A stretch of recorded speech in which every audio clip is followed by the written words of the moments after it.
भोले बाबा के मंदिरवा बड़ा सुहावन लागे रे ननदी। भोले बाबा के मंदिरवा बड़ा सुहावन लागे रे ननदी। मन करे निहुर के गोड़वा लागल करी रे ननदी।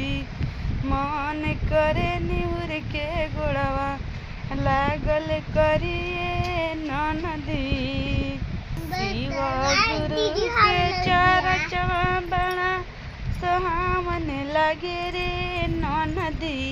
शिव गुरु के चरचवा बड़ा सुहावन लागे रे ननदी। मन करे रोज रोज चरचवा जैती हो ननदी। मन करे रोज रोज चरचवा जैती ननदी। भोले बाबा के धमवा बड़ा सुहावन लागे रे ननदी। सुहावन लागे रे ननदी। मन करे सावन में देवघरवा जैती रे ननदी। मन करे सावन में देवघरवा जैती रे ननदी। भोले बाबा के मंदिरवा बड़ा सुहावन लागे रे ननदी। मन करे भोले बाबा के मंदिरवा बड़ा सुहावन लागे रे ननदी। मन करे निहुर के गोड़वा लागल करिए ननदी।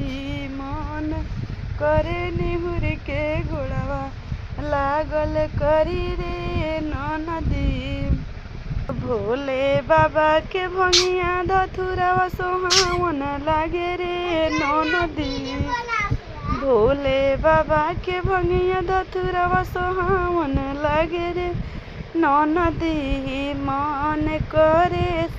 मन करे तुर के लोर के ले आईती भोगवा लगौती रे ननदी।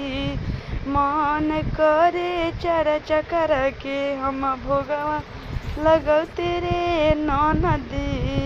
भोले बाबा के बसहवा बड़ा सुहावन लागे रे ननदी। भोले बाबा के बसहवा बड़ा सुहावन लागे रे ननदी। मन करे पौआ घुघरू बान के चलावल करी रे ननदी। मन करे नगर में ले आके चरावल करी रे ननदी। मन करे नगर भर घुमावल करी रे ननदी। भोले बाबा के मंदिरिया बड़ा सुहावन लागे रे ननदी। भोले बाबा के मंदिरिया बड़ा सुहावन लागे रे ननदी।